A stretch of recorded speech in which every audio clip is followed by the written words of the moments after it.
कभी सोचा है इंस्टाग्राम या यूट्यूब पे स्क्रॉलिंग करते वक्त एक ऐसा ऐड देखने को मिलता है जो बस शेयर करना ही पड़ता है, बिल्कुल जैसे मैजिक हो, है ना। कुछ कैंपेन्स बस क्लिक कर जाते हैं जबकि कुछ बस छुप जाते हैं। पर क्यों? हमारे दिमाग में ऐसा क्या होता है जब कोई चीज़ वायरल हो जाती है? आज हम यही जानेंगे। इस वीडियो में हम वायरल मार्केटिंग की साइकोलॉजी को डिकोड करेंगे, स्पेशली इंडिया के कॉन्टेक्स्ट में। हम सिर्फ थ्योरीज पे नहीं चलेंगे, हम real life examples, surprising stats और न्यूज़ आर्टिकल्स भी देखेंगे जो ये समझाते हैं कि क्यों कुछ कैंपेन्स बूम कर जाते हैं जबकि कुछ फेल हो जाते हैं। आखिर में आप वायरल कंटेंट को बिल्कुल एक नए तरीके से देखेंगे। चलिए शुरू करते हैं। Hi and welcome back to Anatech India solutions. चलिए सबसे पहले बेसिक से शुरू करते हैं। वायरल मार्केटिंग का मतलब सिर्फ लाइक और शेयर्स लेना नहीं है। ये है एक ऐसे कंटेंट को बनाना जो लोग अपने आप शेयर करना चाहें। सोचिए जैसे एक मैच स्टिक से एक बड़ी आग लग सकती है, एक छोटी सी चिंगारी से पूरी दुनिया में फैल जाती है। मकसद ये है कि बिना बड़ा पैसा खर्च किए आप मिलियंस तक पहुंच सके। एक स्मार्ट और वेल एग्जीक्यूटेड आइडिया बहुत बड़े बजट वाले कैंपेन से भी ज़्यादा इफेक्टिव हो सकता है। पर ये सब कैसे काम करता है? यही आता है लॉजिक और साइकोलॉजी का रोल।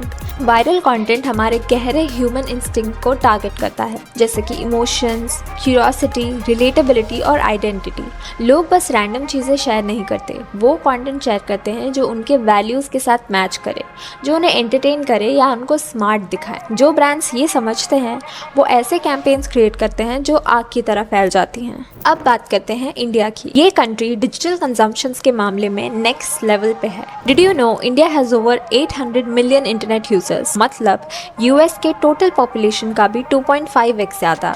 और इनमें से 4.50 मिलियन लोग एक्टिवली सोशल मीडिया यूज़ करते हैं। मतलब हर वायरल मीम, ट्रेंड या मार्केटिंग कैंपेन का आधा बिलियन लोगों तक पहुंचने का चांस है। सोचने वाली बात है, राइट? और एक mind blowing fact, India is a mobile first country. 70% से भी ज़्यादा लोग अपना कंटेंट मोबाइल पे कंज्यूम करते हैं। डेस्कटॉप या टीवी के बदले फ़ोन स्क्रीन पे ज़्यादा टाइम स्पेंड करते हैं। इसी वजह से शॉर्ट फॉर्म वीडियो कंटेंट जैसे कि रील्स हो गया या यूट्यूब शॉर्ट्स और व्हाट्सएप फॉरवर्ड्स, ये सबसे ज़्यादा वायरल होते हैं। एक रेड्सिया कंसल्टिंग की रिपोर्ट के मुताबिक इंडिया में 85% वायरल कंटेंट मोबाइल डिवाइसेस पर कंज्यूम होता है। अब समझ आया कि ब्रांड्स और मार्केटर्स क्यों अपना पूरा focus mobile first marketing strategies पे डाल रहे हैं। अब इंडिया में वायरलिटी का सबसे बड़ा इंजन क्या है? Yes, social media. इंडिया में जो प्लेटफॉर्म्स वायरल मार्केटिंग के लिए सबसे ज़्यादा पावरफुल हैं वो ग्लोबली थोड़े अलग हैं। यहाँ कुछ यूनिक पैटर्न्स देखने को मिलते हैं, जैसे कि व्हाट्सएप। उसमें 400 मिलियन प्लस यूजर्स हैं और ये एक सबसे बड़ा और सबसे अंडररेटेड वायरलिटी का इंजन है। फैमिली फॉरवर्ड्स यहाँ वायरल कंटेंट को और भी एम्पलीफाई करते हैं। पॉलिटिकल, इमोशनल और सोशली रेलेवेंट कंटेंट यहाँ सबसे ज़्यादा स्प्रेड होता है। YouTube with over 500 million plus users, India का सबसे बड़ा वीडियो कंजम्पशन प्लेटफॉर्म। यहाँ रीजनल लैंग्वेज कंटेंट काफ़ी तेज़ी से वायरल होता है, इसीलिए इन्फ्लुएंसर्स और क्रिएटर्स यहाँ लॉन्ग फॉर्म और शॉर्ट फॉर्म दोनों टाइप के कंटेंट को पुश करते हैं।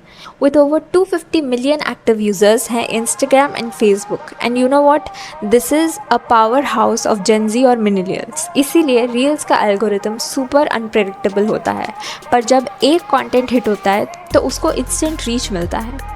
फेसबुक अभी भी रूरल और टियर 2 और टियर 3 सिटीज़ में काफ़ी स्ट्रॉन्ग है। वहाँ वायरल ट्रेंड्स ज़्यादा ऑर्गेनिक और कम्युनिटी ड्रिवन होते हैं। ट्विटर और लिंक्डइन नीश है बट इन्फ्लुएंशियल।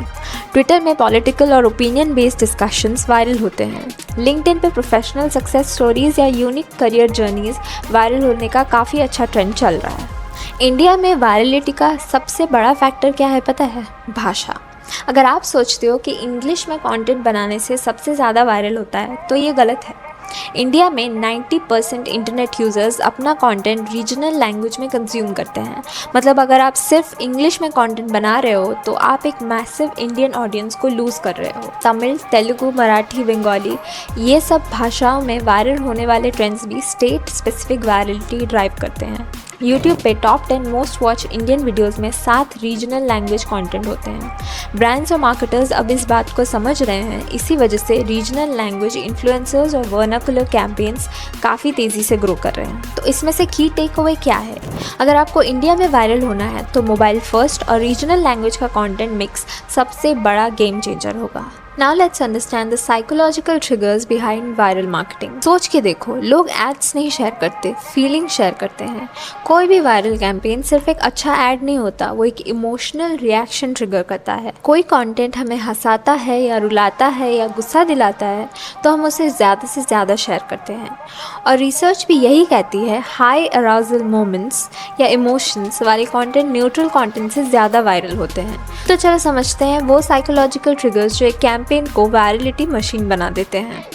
अगर एक ऐड आपके दिल को छू गया तो आप ऑटोमेटिकली उसे शेयर करने लगते हो। ये इमोशन बेस्ड मार्केटिंग का मैजिक होता है। Now let's talk about some emotions that induce triggers in you. Example, happiness and joy. ये कंटेंट वो होता है जो दिल को हल्का और खुश फील करवाता है। फॉर एग्जाम्पल, कैडबरीज कुछ मीठा हो जाए कैंपेन, एक प्यारी सी फैमिली मोमेंट, एक छोटी सी मिठास और बस ऐड वायरल। रिसर्च के मुताबिक जॉयफुल कंटेंट 80% से ज़्यादा शेयर लेता है compare to neutral content. Next, anger and outreach. अगर एक कंटेंट आपको गुस्सा दिला दे या किसी कॉज के अगेंस्ट खड़ा होने पर मजबूर करे तो चांसेस है कि आप उसको शेयर करोगे। For example, political campaigns, social injustices, brand boycotts, ये सब ट्विटर पे हर महीने नया ट्रेंड बना लेते हैं। इसके पीछे की साइकोलॉजी क्या है? जब हम किसी बात से अग्री या डिसएग्री करते हैं तो हम अपनी वॉइस रेज करना चाहते हैं और इसी वजह से वो कंटेंट वायरल होता है। Next, surprise and shock. अगर कोई कंटेंट अनएक्सपेक्टेड हो, अनप्रेडिक्टेबल हो या इतना आउट ऑफ बॉक्स हो कि लोग सोचने पे मजबूर हो जाएं तो वो इंस्टेंटली वायरल हो सकता है। For example, CRED's Rahul Dravid Indiranagar का गुंडा ऐड। किसी ने नहीं सोचा था कि कूल हेडेड द्रविड़ एक एंग्री मैन के रोल में दिखाई देंगे। एग्जैक्टली यही शॉक फैक्टर ने उस ऐड को इंडिया का सबसे बड़ा वायरल कैंपेन बना दिया। अब उसके पीछे की साइकोलॉजी क्या है? ब्रेन प्रेडिक्टेबल चीज़ों को इग्नोर करता है, पर जब कुछ अजीब या अनएक्सपेक्टेड होता है तब हम उसको याद रखते हैं। Now let's talk about social proof and the bandwagon effect. अरे सब लोग ये प्रोडक्ट ले रहे हैं, शायद मुझे भी ट्राई करना चाहिए। ये है सोशल प्रूफ। मतलब जब ज़्यादा लोग किसी चीज़ को पसंद करते हैं तो ऑटोमेटिकली वो और भी लोगों के लिए वैल्यूएबल बन जाती है। इसी के अंडर आता है FOMO, fear of missing out. Brands ये साइकोलॉजी स्मार्टली यूज़ करते हैं, जैसे इन्फ्लुएंसर्स को यूज़ करके हाइप बनाना। ये स्ट्रैटेजी नायका बहुत अच्छे से यूज़ करता है। नायका के सेल्स में फोमो का पावर दिखता है। हरी लिमिटेड स्टॉक्स लिखने से कई लोग बिना सोचे चेकआउट का बटन दबा देते हैं। Similarly, UGC, user generated content. अगर लोग खुद से किसी ब्रांड का कंटेंट क्रिएट कर रहे हैं तो वो ऑर्गेनिक वायरलिटी काफ़ी बढ़ जाती है। फॉर एग्जांपल, जब एरियल ने शेयर द लोड कैंपेन बनाया था, लोगों ने अपनी फैमिली के एक्सपीरियंसेस शेयर किए जिसमें हस्बैंड्स और सन्स घर के काम में पार्टिसिपेट कर रहे थे। ये एक मोमेंट बन गया ना। उसके पीछे साइकोलॉजी क्या है? जब लोग किसी कॉज या ट्रेंड का हिस्सा बनते हैं तो वो उसे ज़्यादा शेयर करना चाहते हैं। ये एक तरह से सेल्फ वैलिडेशन भी होती है। इंडिया में मीम्स और कॉमेडी कंटेंट सबसे ज़्यादा वायरल होते हैं। आप पूछोगे क्यों? क्योंकि ये लोगों की लाइफ से डायरेक्टली कनेक्टेड होती हैं। अगर आप किसी रिलेटेबल सिचुएशन का मीम बनाओ, जैसे Indian moms on phone call या मुंबई लोकल ट्रेन स्ट्रगल्स, तो चांसेस है कि लोग उसे ज़्यादा से ज़्यादा शेयर करेंगे, टैग करेंगे और उस पर कमेंट भी करेंगे। सेम स्ट्रैटेजी स्विगी और जोमेटो भी यूज़ करते हैं, जो डेली लाइफ स्ट्रगल पे बेस्ड होते हैं। उनमें एक रिलेटेबल टच और एक विटी ह्यूमर होता है, which is why they are so viral. Let me tell you one thing, India का डिजिटल कंटेंट कल्चर स्पेसिफिक होता है। जो मुंबई में वायरल हो ज़रूरी नहीं कि वो कोलकाता में भी हिट हो। फॉर एग्जांपल, साउथ इंडिया में regional language comedy videos YouTube पे इंग्लिश कंटेंट से भी ज़्यादा व्यूज़ लेते हैं। शेयर चैट का रिपोर्ट कहता है कि 70% इंडियन यूज़र्स अपनी लोकल लैंग्वेज में कंटेंट कंज्यूम करना प्रेफर करते हैं। So what's the final takeaway? Emotions plus relatability equals to viral content. Yes, अगर आप किसी के एक स्ट्रॉन्ग इमोशन को टैप कर सकते हो, जैसे कि हैप्पीनेस हो गया, एंगर हो गया, शॉक हो गया, रिलेटेबल कंटेंट बना सकते हो, तो वायरलिटी के चांसेस बहुत बढ़ जाते हैं। नेक्स्ट टाइम जब आपको कोई वायरल ट्रेंड दिखे, एक सेकेंड रुको और सोचो, क्या इसमें कोई स्ट्रॉन्ग इमोशनल या रिलेटेबल ट्रिगर है? अगर हाँ, तो आपको वायरलिटी का असली फॉर्मूला समझ में आ गया है। Now let's talk about some of the popular cases of viral marketing in India. अगर किसी बड़े ब्रांड को कंसिडर किया जाए तो अमूल कैसे पीछे रह सकता है? अमूल की मार्केटिंग इंडिया में लेजेंडरी है। उनके टॉपिकल एड्स जो अक्सर करंट अफेयर्स पे विटी टेक्स होते हैं, वो कई दिनों से चल रहे हैं, जब कोई वायरल मार्केटिंग का कॉन्सेप्ट था भी नहीं।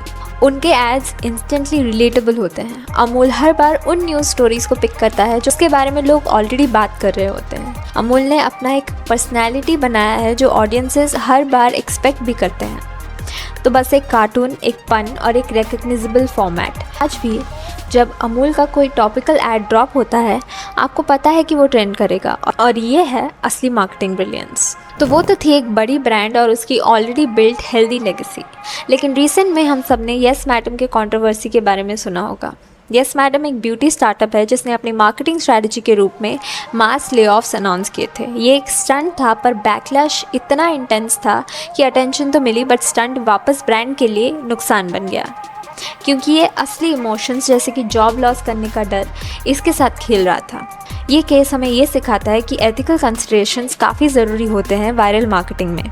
नेगेटिव वायरलिटी ब्रांड की इमेज को नुकसान भी पहुंचा सकती है। अब हर चीज़ के पीछे कुछ ना कुछ साइंस तो होता ही है। So let's understand the science behind virality. Viral content का साइंस समझने के लिए 2 मेजर साइकोलॉजिकल थ्योरीज हैं जो एक्सप्लेन करती है कि कोई कंटेंट इतना ज़्यादा शेयर क्यों होता है। First one being elaboration likelihood model या ELM। ये theory psychologist Richard E Petty और जॉन ने 1980s में डेवलप की थी। इस थ्योरी के अकॉर्डिंग लोग कंटेंट को 2 तरीक़ों से प्रोसेस करते हैं। First one being logical processing and second one is emotional processing. Logical processing में जब कोई content देखता है तो वो अपने reasoning और facts के basis पे समझते हैं, while emotional processing में लोग अपने emotions के basis पे समझते हैं, जैसे कि कोई खुशी या फिर कोई sadness या गुस्सा या प्यार। Viral content अक्सर emotional processing का हिस्सा होता है। जब content किसी के emotions को touch करता है तो उनका reaction naturally ज़्यादा होता है।